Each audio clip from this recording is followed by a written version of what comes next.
بسم اللہ الرحمن الرحیم. الصلاۃ والسلام علیک یا سیدی یا رسول اللہ وعلی آلک و اصحابک یا سیدی یا حبیب اللہ. الصلاۃ والسلام علیک یا سیدی یا رسول اللہ وعلی آلک و اصحابک یا سیدی یا حبیب اللہ. الصلاۃ والسلام علیک یا سیدی یا رسول اللہ والا آلک و اصحابک یا سیدی یا حبیب اللہ. دروشی پڑھا اور آپ کے سامنے بخاری شریف کھلی ہوئی ہے، صحیح بخاری شریف ہے، اور وہ اس درود شریف کے پڑھا اور اس کی فضائل یہ ہے کہ فرمایا کہ ایک مرتبہ درود پاک پڑھنا اللہ تبارک و تعالی 10 نیکیاں لکھتا ہے، 10 گناہ معاف فرماتا ہے، 10 درجے بلند کرتا ہے. اب درود پاک ایک مرتبہ پڑھا ہے اور ثواب تمہیں 10 گنا مل رہا ہے اور 10 نیکیاں مل رہی ہیں اور 10 درجے بلند ہو رہے ہیں. یہ کس کی نام کی برکت ہے؟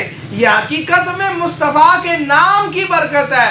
حقیقت میں نام میں محمد مصطفیٰ صلی اللہ علیہ وسلم کی ذات پاک کے نام کی برکت کی وجہ سے یہ ہمیں انعام مل رہا ہے. حقیقت میں سب کچھ یہ کائنات کی جو بزم ہے مصطفیٰ کی ذات پاک. یہ ساری کائنات اللہ تبارک و تعالی نے یہ جو وجہ تخلیق کائنات، یہ جانے کائنات کون ہے؟ ذات مصطفیٰ کی ذات. حضور علیہ السلام کی ذات پاک ہے. اور بتانا مقصود یہ ہے، آج بتانا ہے جنہوں نے آکھیا کہ بھئی نور مصطفیٰ نور نہیں ہے اور مصطفیٰ بشر ہیں. بھئی ہم اہل سنت جماعت ہے، اعلیٰ حضرت کو ماننے والے ہیں. ہم نور بھی مانتے ہیں، بشر بھی مانتے ہیں، اور جو نور مانے اور بشر نہ مانے وہ بھی کافر. تے جڑا نور بشر مانے تے نور نہ مانے وہ بھی کافر. کیوں؟ کیونکہ نور بھی قرآن میں آیا ہے، بشر بھی قرآن میں آیا ہے، تو دونوں کو ماننا ضروری ہے. مصطفیٰ بشر بھی ہے اور نور بھی ہے. اب بنانے والا اللہ ہے. بھئی قرآن کے آپ قرآن پڑھتے ہیں، آپ پڑھتے ہیں لقد جاءکم من اللہ نور و کتاب مبین. اب یہاں پر نور آیا ہے، قرآن کی آیت ہے. بھئی قرآن کی آیت ہے اور کیا فرمایا؟ قد جاءکم من اللہ نور و کتاب مبین. اب آیا تحقیق آیا، اب اللہ نے تحقیق آئے. اب تحقیق کا معنی کیا ہوتا ہے؟ اب فلاں تحقیق ہی ہوتی ہے کہ فلاں سائنسدان نے کوئی تحقیق کی ہے. اب تحقیق کا مطلب سرچ کی ہے. اب اللہ تعالیٰ نے تحقیقاً کہا کہ تحقیق آیا من اللہ، اللہ کی طرف سے. اب آیا کس کی طرف سے؟ اللہ کی طرف سے. اب بھیجنے والا اللہ اور بھیجا کس کو؟ نور کو. اور نور کے بعد آیا وہ کتاب مبین. اب جنہوں نے کہا نا عقل کے اندھوں نے، بھئی نور سے مراد بھی کتاب ہے اور کتاب سے مراد بھی نور ہے. بھئی اگر 2 لفظ ہیں، اگر نور کا معنی بھی کتاب ہے اور کتاب کا معنی بھی کتاب ہے تو 2 لفظ ہیں. جب دونوں لفظ کا معنی ایک، جب دونوں لفظوں کا معنی ایک، تو پھر 2 لفظ لانے کی حاجت کیا؟ جب کتاب کا معنی بھی کتاب ہے اور نور کا معنی بھی کتاب ہے، جب دونوں لفظ ہیں، ایک لفظ کے معنی اس کے بھی وہی معنی، تو پھر 2 لفظ لانے کی حاجت کیا؟ آپ اگر ایک لیٹر لکھ رہے ہو، آپ کوئی لیٹر لکھ رہے ہو تو آپ ایک لیٹر کے اندر ایک لفظ کے اندر اس لفظ کا معنی بھی وہی ہو، اس لفظ کا معنی بھی ہو، تو آپ کو کوئی کہے گا کہ بھئی کیا ہو گیا ہے، آپ پڑھے لکھے نہیں ہیں، ایک ہی لفظ ہے، اس کا معنی بھی وہی ہے، اس کا معنی بھی وہی ہے، پھر 2 لفظ لانے کی حاجت کیا ہے؟ اب قرآن اللہ کا کلام ہے، ہر لفظ کے اندر کوئی نہ کوئی حکمت چھپی پڑی ہے. ہر لفظ کے اندر، ہر لفظ، ہر شد، ہر مد، ہر حرف کے اندر کوئی نہ کوئی راز، کوئی نہ کوئی حکمت ہے. کیونکہ یہ انسان کا تو کلام ہے ہی نہیں، کیونکہ یہ انسان کا کلام ہے ہی نہیں، یہ تو ہے ہی اللہ کا کلام. جب اللہ کا کلام ہے تو حکمت سے خالی نہیں ہے. اللہ کا کلام حکمت سے خالی نہیں ہے. ہر لفظ، ہر شد، ہر مد ہر گنے کے اندر بھی کوئی نہ کوئی حکمت ہے، کیونکہ رب کا کلام ہے، انسان کا کلام نہیں۔ انسان کے کلام میں کوئی غلطی ہو سکتی ہے لیکن رحمان کے کلام میں غلطی نہیں ہو سکتی، کیونکہ کلام ہی اللہ کا ہے۔ جب کلام اللہ کا تو فرمایا نا تم اس کی مثل لے کر آؤ شہداء اور سب کو جمع کر لو، لیکن تم اس کی مثل نہیں لا سکتے۔ کیوں نہیں لا سکتے؟ فَإِلَّمْ تَفْعَلُوا، ہرگز نہیں لا سکتے۔ نفی جہت بلند کا صیغہ استعمال کیا اور شد و مد سے کہا، اور لن جب آتا ہے تو کیا معنی ہوتا ہے؟ شد و مد سے نفی کرتا ہے کہ ہرگز نہیں لا سکتے۔ اب ہرگز لانے کی وجہ کیا ہے؟ نہیں لا سکتے، کیوں؟ کیونکہ یہ کلام اللہ کا ہے، کیونکہ یہ کلام اللہ کا ہے۔ تو رب نے فرمایا نور، اب نور سے مراد نور مصطفیٰ ہے۔ بھئی میں نہیں کہہ رہے، آپ تفسیرات اٹھا کے دیکھیں، آپ تفسیر تبری اٹھا لیں، آپ تفسیر جلالین اٹھا لیں، آپ تفسیر جلالین اٹھا لیں، تفسیر بزاوی اٹھا لیں۔ تفسیر جلالین، تفسیر بزاوی، اب مجھے افسوس سے کہنا پڑتا ہے تفسیر جلالین تو چاہے وہ جس مرضی مکتب سے، اہل حدیث سے ہے یا دیوبند سے ہے یا اہل سنت سے ہے، وہ بھی پڑھاتے ہیں تفسیر جلالین، دیوبندی بھی پڑھاتے ہیں، اپنے درس نظامی کے نصاب میں شامل ہے، اور تفسیر بزاوی بھی پڑھاتے ہیں، نصاب کے اندر درس نظامی کے نصاب میں باقاعدہ پڑھائی جاتی ہے۔ امام بزاوی فرما رہے ہیں کہ نور سے مراد نور مصطفیٰ ہے۔ پھر بزاوی پڑھانا چھوڑ دو، اپنے اداروں میں نہ پڑھایا کرو۔ آپ کے اداروں میں بزاوی شریف پڑھائی جاتی ہے، تو جب پڑھائی جاتی ہے تو ان کی بات کو، یہ جب بات آتی ہے اس کو آپ کہتے ہو کہ یہ نہیں، وہی پھر آج کا مطلب ہوا جو آپ کے کام کی باتیں وہ لے لی اور جو آپ کے کام کی باتیں نہیں اسے چھوڑ دی۔ یہ تو جہالت پر مبنی گفتگو ہے، یہ پڑھی لکھی گفتگو نہیں ہے، یہ پڑھے والوں باتیں نہیں ہے۔ اور نور سے مراد نور مصطفیٰ ہے۔ حضرت عباس رضی اللہ تعالیٰ عنہ صحابی رسول ہے، اور جس کو مصطفیٰ نے فرمایا تھا مولا اس کا سینہ کھول دے۔ حضور پاک صلی اللہ علیہ وسلم نے حضرت عباس رضی اللہ تعالیٰ عنہ کے بارے میں فرمایا مولا اس کا سینہ کھول دے۔ اب حضور نے دعا فرمائی علم کے سینہ کشادہ کر دے، علم کے لیے اس کا سینہ کھول دے، دعائے مصطفیٰ ہے۔ وہ فرماتے ہیں کہ نور سے مراد نور مصطفیٰ ہے۔ اچھا چلیں، یہ تو باتیں آپ کو میں نے بتائی، حوالہ جات اور بے شمار جس مرضی تفصیلات، تفسیر مزری، تفسیر پانی پتی رحمۃ اللہ تعالیٰ نے، مظہر جان جہاں، اور تفسیر تبیان القرآن، تفسیر نعیمی، تفسیر بیان القرآن، بے شمار تفصیلیں ہیں، تمام در منصور، اور سب تفسیروں کے اندر اس کا معنی یہی ہے کہ نور سے مراد نور مصطفیٰ ہے، نور سے مراد نور مصطفیٰ ہے۔ اب آپ دیکھیں، چلیں میں آپ پڑھتے ہیں گرامر، آپ پڑھتے ہیں گرامر، بھئی گرامر کے بغیر تو آپ عبارت نہیں پڑھ سکتے، جس کو آپ کہتے ہیں صرف و نحو، جس کو آپ کہتے ہیں صرف و نحو۔ اب آپ یہ دیکھیں نا، یہ میرے سامنے بخاری شریف پڑھی ہے، اصل بخاری ہے، اردو والی بخاری نہیں، اصل بخاری ہے۔ اصل جتنی بھی حدیث کی کتب ہے اس پہ عراب ہے، اس پر عراب کوئی نہیں ہے، اس پر زیر زبر نہیں ہے۔ اب اس پر عراب اور زیر زبر لگانے کس طرح ہے؟ صرف و نحو کے ذریعے۔ بھئی یہ آپ کہتے ہیں کہ یہ حالت رفع میں کیوں ہے، یہ حالت نسوی میں کیوں ہے، یہ حالت جری میں کیوں ہے؟ جیسا کہ اب کہا گیا ہے، یہ سعید خدری سے روایت حدیث، کیا فرمایا؟ قالا یدخل اہل الجنہ کی۔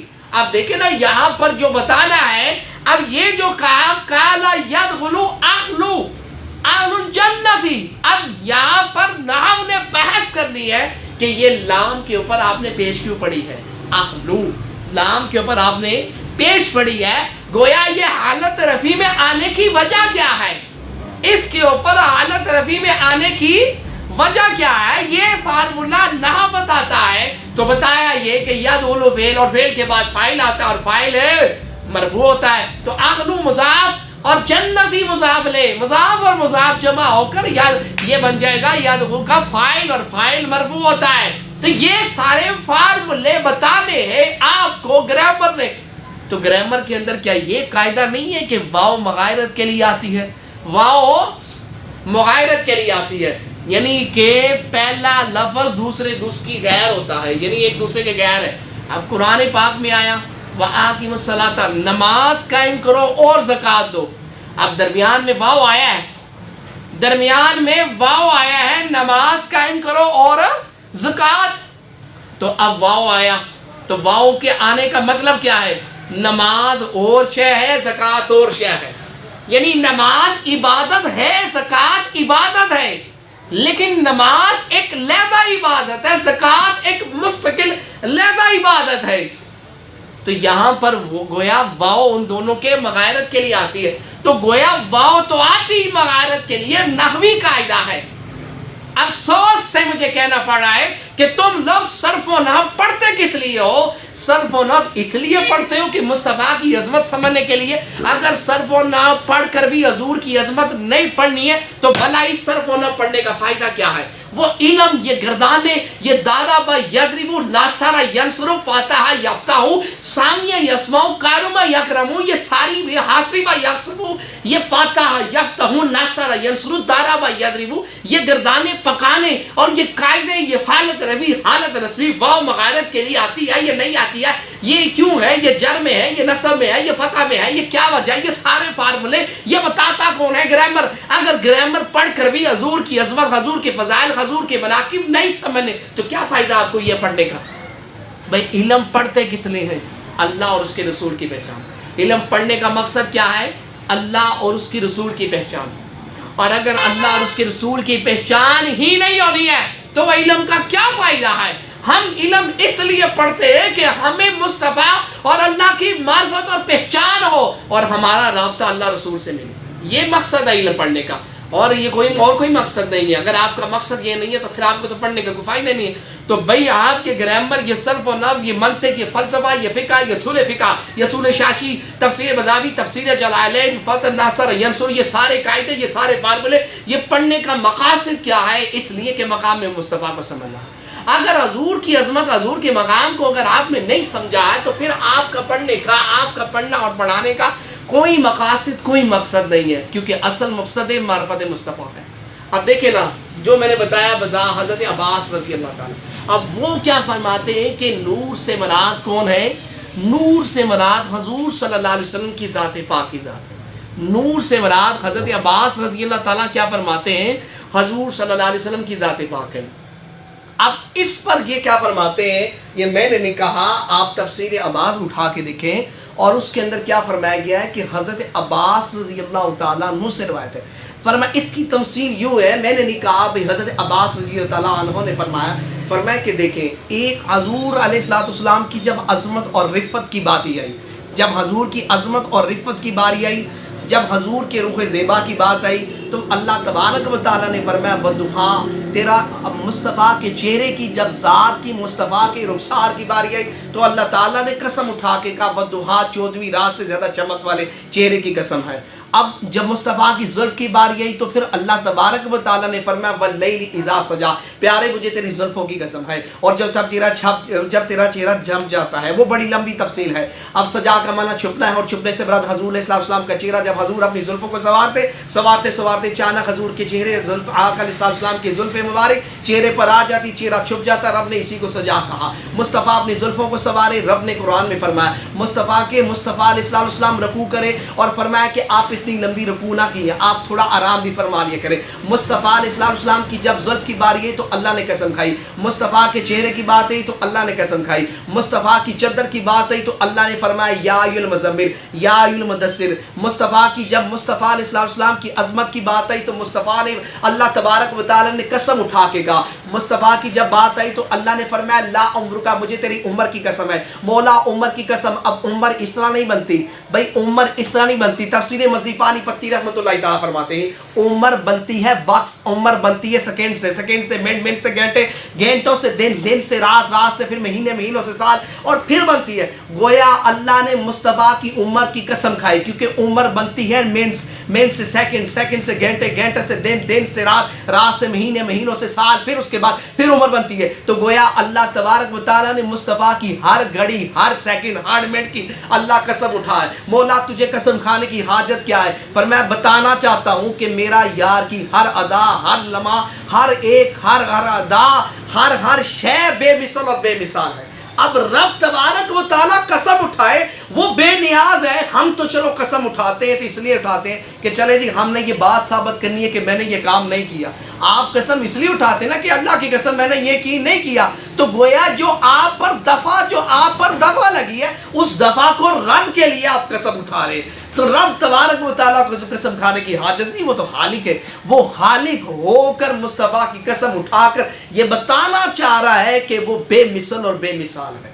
تو وہ حالانکہ بنانے والا اللہ ہے، انبیاء کو فضائل اور مناقب دینے والا اللہ ہے. تو جس نے فضائل اور مناقب دیے وہ اس کی قسم اٹھا کر جب بتائے تو پھر بتانے کا مطلب ہے وہ خالق ہو کر مصطفیٰ کی قسم اٹھا کر یہ بتانا چاہ رہا ہے کہ وہ بے مثل اور بے مثال ہے.